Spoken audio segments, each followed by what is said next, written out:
সাধারণ ধর্মঘটে স্বাভাবিক জনজীবন অব্যাহত রাখতে তৎপর সরকার।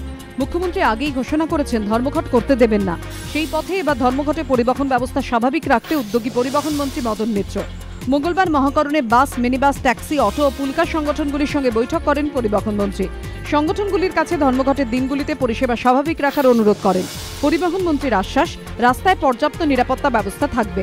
গাড়ি ভাঙচুর হলে বিমার টাকা পাইয়ে দেওয়ার ক্ষেত্রে সব রকম সাহায্য করবে সরকার। অন্যদিকে বৈঠক শেষে পরিবহন সংগঠনগুলির তরফে জানানো হয়েছে তারা ধর্মঘটে সামিল হচ্ছে না। সরকার পরিষেবা স্বাভাবিক রাখার জন্য প্রয়োজনীয় ব্যবস্থা নিলে রাস্তায় গাড়ি নামবে। সেক্ষেত্রে সরকার ক্ষতিপূরণের কথা রাখবে বলে আশা প্রকাশ পরিবহন সংগঠনগুলির।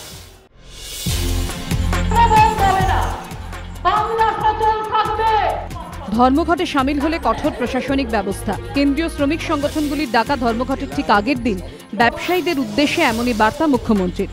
শাকসবজির বাজার দর নিয়ন্ত্রণে টাস্কফোর্স গঠনের পরই প্রতি 15 দিন অন্তর তার সদস্যদের সঙ্গে বৈঠক করেন মুখ্যমন্ত্রী। মঙ্গলবার টাস্কফোর্সের সদস্যদের সঙ্গে ছিল মুখ্যমন্ত্রীর বৈঠক। মূলত ধর্মঘট নিয়ে আলোচনা হয় ওই বৈঠকে। বৈঠকের পর টাস্কফোর্সের সদস্য রবীন্দ্রনাথ কোলে জানান, পুরসভার 46টি বাজারে কড়া নিরাপত্তা ব্যবস্থা করা হচ্ছে। প্রচুর পরিমাণে পুলিশ মোতায়েন থাকবে প্রতিটি বাজারে।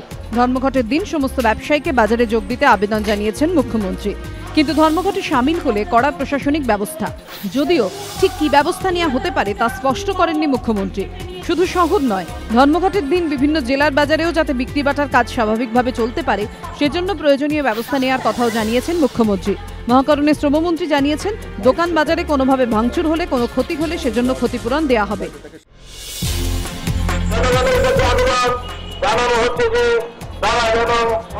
20 ও 21 তারিখ ধর্মঘট করতে দেবেন না বলে আগেই হুঁশিয়ারি দিয়েছেন মুখ্যমন্ত্রী। এদিনও ধর্মঘটে জনজীবন স্বাভাবিক রাখতে মহাকরণে দফায় দফায় বৈঠক মুখ্যমন্ত্রী, মন্ত্রী, পুলিশ কর্তাদের। এবার কেন্দ্রীয় শ্রমিক সংগঠনগুলির ধর্মঘট বিরোধিতায় রাজ্য সরকারের অভিনব উদ্যোগ। প্রচারে নামানো হলো পুলিশকেও। জেলায় জেলায় মাইক নিয়ে ধর্মঘটের বিরুদ্ধে প্রচার চালালো পুলিশ। ধর্মঘটকে বেআইনি ঘোষণার পাশাপাশি স্কুল কলেজ খোলা রাখার বিষয়েও মাইকে ঘোষণা করা হলো। বন্ধ বা ধর্মঘট করা বেআইনি। প্রশাসনের তরফ থেকে রাজ্যকে সচল ও সক্রিয় রাখার সমস্ত ব্যবস্থা নেওয়া হয়েছে। গুরুত্বপূর্ণ এলাকাগুলি যথাক্রমে স্কুল, কলেজ, অফিস, আদালত। অন্যদিকে এই ঘটনার প্রেক্ষিতে পুলিশের বিরুদ্ধে মিথ্যে প্রচারের অভিযোগ তুলেছে শ্রমিক সংগঠনগুলি। স্থানে পর্যাপ্ত পরিমাণে পুলিশি বন্দোবস্ত থাকবে। এছাড়া যথোপযুক্ত পুলিশি ব্যবস্থা রাখা হবে। জনসাধারণের কাছে আবেদন জানানো যাচ্ছে যে তারা যেন কোনো রকম প্ররোচনায় পা না দিয়ে স্বাভাবিক জনজীবন সক্রিয় রাখেন। বাড়িতে চোর ঢুকে যেভাবে গুলি চালিয়েছিলেন, ভুলবশত সেই গুলি লেগে মৃত্যু হয়েছে তার বান্ধবীর। এমনই দাবি অভিযুক্ত অ্যাথলিট অস্কার পিস্টোরিয়াসের। কিন্তু গতকাল তাঁর বাড়ি থেকে রক্তমাখা ব্যাট উদ্ধারের পর ব্লেড রানারকে মোটেই সন্দেহের ঊর্ধ্বে রাখছে না পুলিশ। এই পরিস্থিতিতেই পিস্টোরিয়াসের জামিনের আবেদনের শুনানি হতে চলেছে আজ।